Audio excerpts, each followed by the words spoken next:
पहले तो मैं आपको नॉर्मल एसएमसी आईसीटी वाला इंड्यूसमेंट समझा देता हूँ वो कैसे काम करता है, ठीक है। उसके बाद हम लोग आगे पढ़ेंगे थोड़ा एडवांस्ड में।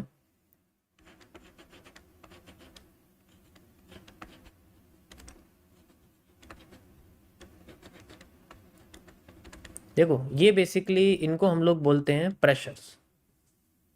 दोनों साइड में ये यूज होते हैं, पॉजिटिव नेगेटिव।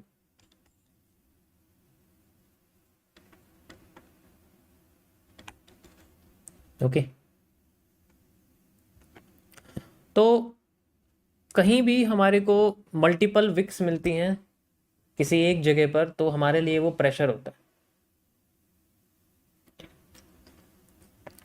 जैसे मार्केट अपने आप को ऊपर लेके जा रही है यहाँ पर, और एकदम से यहाँ पर ऊपर जा जाके मार्केट में कैंडल की विक लंबी होने लग जाती है, और फिर अगर एक भी विक अपने आप को छोटी कर देते हैं तो हमें डोमिनेंस दिखता है। डोमिनेंस मतलब वो हमें झूठा प्रेशर दिखाते हैं कि मेरे पास कमज़ोर हो गया, लेकिन एक्चुअल में वो आगे जाके थोड़ा और छोटा हो जाता है, एंड देन फिर एकदम से कैंडल बदल जाती है प्रेशर देने के बाद, और फिर मार्केट नीचे आने लग जाती है। लेकिन ऐसे केस में क्या होता है कि ये दोबारा ऊपर जाने की कोशिश करती है। ये जो मल्टीपल विक्स का यहाँ पर पोर्शन बनता है बेसिकली, ये आपका एक जोन क्रिएट करता है। ऐसे जोन को हम लोग इंड्यूसमेंट कहते हैं, या ऐसे जोन को हम लोग इंड्यूसमेंट कहते हैं। अब जिस जगह पे मार्केट रिवर्स करके जाती है, इसमें डायरेक्शन जो है उसके बेसिस पे इसके नाम होते हैं। अब आप सोचोगे कि प्रेशर ऊपर से आ रहा है तो यहाँ बेरिश प्रेशर में मार्केट नीचे चली गई, तो हम इसे बेरिश इंड्यूसमेंट कहते हैं। नहीं, जब मार्केट इसको घूम के तोड़ती है इस प्रेशर को, तो इसीलिए इसको पॉजिटिव कहते हैं, क्योंकि ट्रेंड पॉजिटिव बन रहा है। ट्रेंड पॉजिटिव बन रहा है तो इसीलिए ऐसे इंड्यूसमेंट को हम लोग पॉजिटिव इंड्यूसमेंट्स कहते हैं। इसी का रिवर्स अगर आप कर दोगे तो हम उसको नेगेटिव इंड्यूसमेंट कहते हैं, जिसमें ट्रेंड सेल साइड में भागना शुरू करता है। मतलब अगर इनकी वीक नीचे होगी और मार्केट जो है घूम के नीचे आना शुरू करेगी, तो ऐसे केस में हम इसको,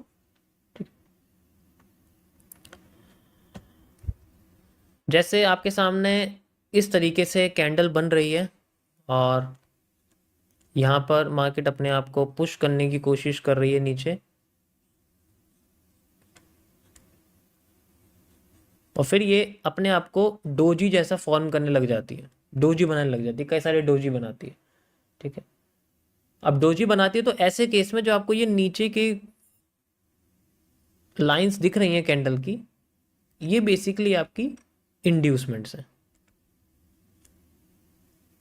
और फिर यहीं से मार्केट अपने आप को ऊपर लेके जाती है, जिसे आप एसएमसी की भाषा में ब्रेकर ब्लॉक भी कहते हो, ठीक है। और हम इसको एज ए फेक आउट भी कहते हैं, और फिर मार्केट इसको रिवर्स करके तोड़ देती है, फिर दोबारा जनरली यहाँ आती है, फिर नीचे चले जाती है, वो तो चलो अलग बात है। तो यहाँ इस तरीके से ये इंड्यूसमेंट्स काम करती है, और जब मार्केट नीचे गिरती है इसको हम लोग बोलते हैं नेगेटिव इंड्यूसमेंट, क्योंकि ट्रेंड नीचे की साइड आया। अगर ये ऊपर चला जाता तो हम उसको पॉजिटिव इंड्यूसमेंट कहते हैं।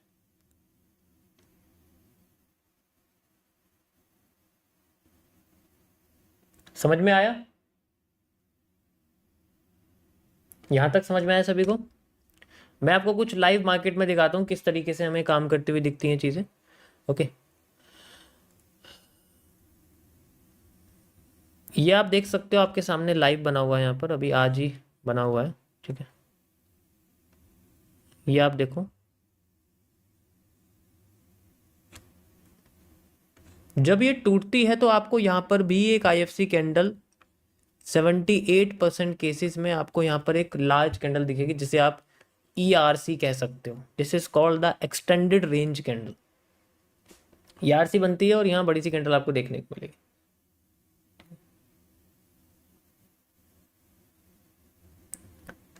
इस तरीके से काम करती है। सेम आप यहाँ भी देख सकते हो, बड़ी सी कैंडल यहाँ बनी हुई है।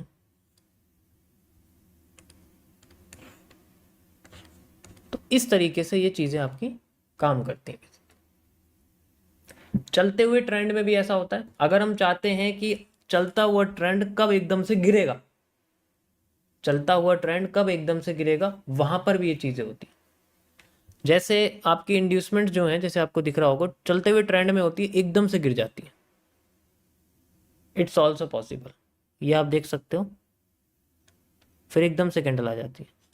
ये सेंट्रल जोन बन जाता है मार्केट का। और मैं आपको दिखाता हूँ,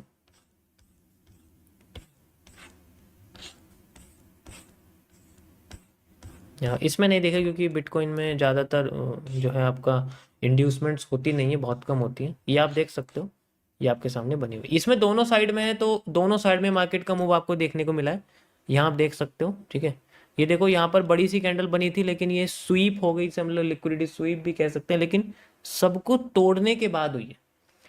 ऊपर भी आई थी,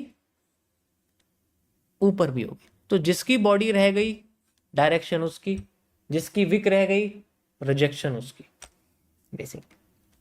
हम देखा चाहे तो हम यहीं से भी जो है सेलिंग, जो यहाँ पर जो हमें बुलिश एरिया दिख रहा है वो बॉटम से ही दिख रहा है, लेकिन एक्चुअल में जो जिसकी बॉडी रह जाती है, ये तो आपको समझ में आ रहा होगा कि जिसकी बॉडी है हमारे पास उस साइड में मार्केट मूव करने लग जाती है, जिसके पास नहीं है उसकी नहीं होती। ये डुअल डायरेक्शनल है, ये बहुत इंपॉर्टेंट है। वैसे ऐसा रेयर केस है, आता नहीं है हर बार, एंड ये डुअल डायरेक्शनल है, नीचे भी आपकी इंड्यूसमेंट्स है, ऊपर भी आपकी इंड्यूसमेंट, तो इसमें आपको नेगेटिव इंड्यूसमेंट भी देखने को मिल रही है और इसमें आपको पॉजिटिव इंड्यूसमेंट भी देखने को मिल रही है। एक डोजी दोनों ही केस में आपका काम करता है। डोजी के साथ यही होता है कि जब डोजी बन जाता है ना, तो वो दोनों साइड की आपको जो है इंड्यूसमेंट दिखाना शुरू करता है। ये आप देख सकते हैं, जहां भी डोजी बन जाता है वो डुअल डायरेक्शन आपको जो है इंड्यूसमेंट दिखाता है, लेकिन होती उसी की साइड है जिसकी बॉडी भरती है, जिसकी होल्डिंग वॉल्यूम भरती है, डायरेक्शन उसी की होती है। जिसका रिजेक्शन हो जाता है वो नहीं कंटिन्यू कर पाती, जिसकी बॉडी भर जाती है डायरेक्शन उसकी हो जाती है।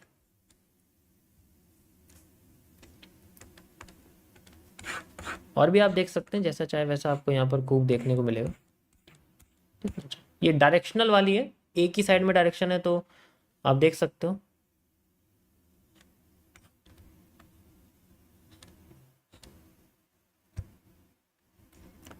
इस तरीके से आपकी नॉर्मल इंड्यूसमेंट जो है आपकी जो है वो काम करती है। अब इसी में एक और पार्ट है जिसको मैंने साथ में आपको एक्सप्लेन कर दिया, सेम डायरेक्शनल वाली, जिसकी सेम डायरेक्शन होती है। ठीक है, जिसकी जो सेम डायरेक्शन होती है उसको हम लोग मैरून कहते हैं। ये तो मैंने आपको डिफरेंट डायरेक्शन में कहती कि मार्केट पहले डिफरेंट डायरेक्शन में बेसिकली जाती है अपना। ठीक है, किसी एक साइड में नहीं जाती, पहले वो फेक मूव देती है दूसरी साइड, फिर बाद में रिवर्स करके भागती है।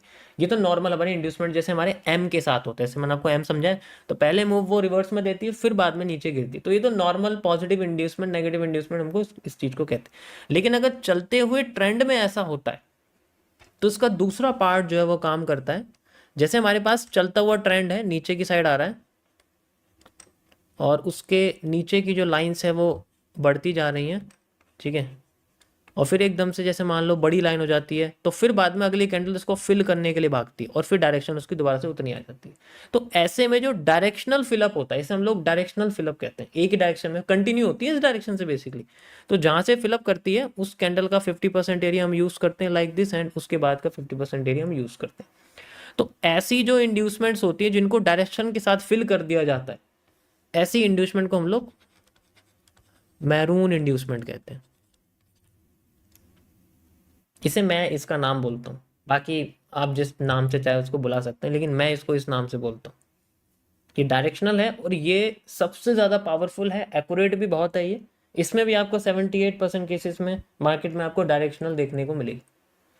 आपको चार्ट पे दिखाता हूँ, कई सारे एग्जांपल्स आपको दिखेंगे। ठीक है, जैसे कि आप ये खुद देख सकते हो, ये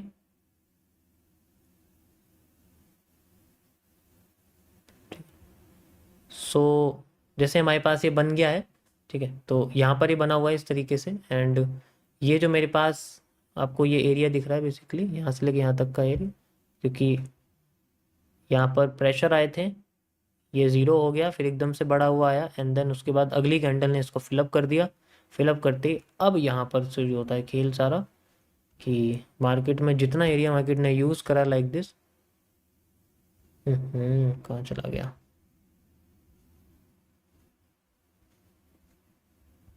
कहाँ चला गया,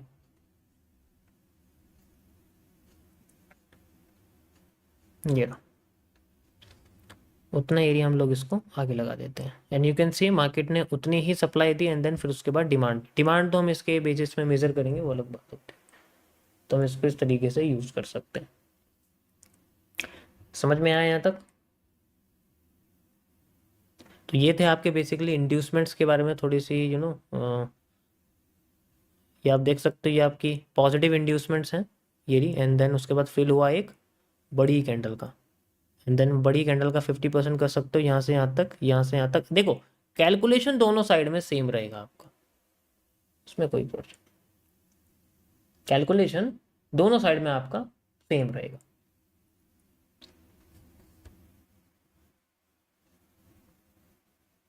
ये मैंने इसका 50% कर दिया, यहाँ से लेके यहाँ तक की जो है मेरे को डिमांड मिली हुई है, आप देख सकते हो लाइक दिस। एंड उसके बाद मैं यहाँ से लेके यहाँ तक इसकी डिमांड ले रहा हूँ। एग्जैक्ट साइज पे आप देख सकते हो इसकी जो मार्केट ने मूव हमें दिया है, ये तो बिल्कुल ठीक आया, इसमें तो कोई प्रॉब्लम नहीं है।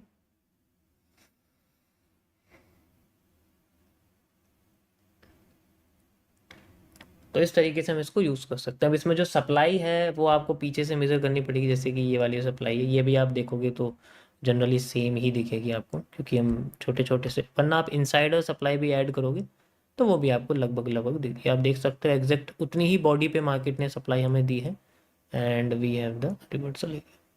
और फिर उसके बाद हम लोग दोबारा से इसी 50% एरिया का यूज़ कर सकते हैं लाइक दिस, यानी कि ये जो हमारे सामने आई थी इसी को हम यूज़ कर सकते हैं आगे, एंड देन फिर से हमें यहाँ पर एरिया हमारा मिल जाए। वो तो चलो आगे की बात है, क्योंकि यहाँ पर भी एक बड़ी कैंडल बनी हुई है, ये मैरून इंड्यूसमेंट्स हैं 50%, यहाँ से यहाँ तक, यहाँ से यहाँ तक। ये और डिटेल में आपको चलते हुए ट्रेंड की आधी यानी कि 50% पोर्शन को निकालने में हेल्प करेगा। मेरा सिंपल वर्जन ये है समझाने का कि अगर हम चलते हुए ट्रेंड का 50% एरिया फाइंड आउट करना चाहते हैं तो हमें मैरून इंड्यूसमेंट्स को यूज करना पड़ेगा, just because to finding the central area of that candle, जिसके बाद उतना ही मूव एक्सपेक्ट कर सकते हैं जिससे पहले हमें मूव देखने को मिल रहा है। समझ में आया? इसको मैंने पहले बताया नहीं था, ठीक है, इसको मैंने पहले नहीं बताया था क्योंकि ये थोड़ा सा एडवांस्ड में था। आपको पहले प्रेशर्स के बारे में पता चलना चाहिए। जब अब मुझे पता है कि 90% जितने पुराने लोग हैं उनको प्रेशर्स के बारे में पता लग गया, अब जब प्रेशर का पता लग गया तो अब चलते हुए प्रेशर के फेकआउट्स और ब्रेकआउट, अगर ये रिवर्स कर जाती है तो आपके केस में आप CBDR यूज कर सकते हो, आप CBC यूज कर सकते हो, आप श्यूडो, आप बेसिकली श्यूडो डोमिनेंस यूज कर सकते हो, WLC का जो मैंने अभी रिसेंट में आपको समझाया था।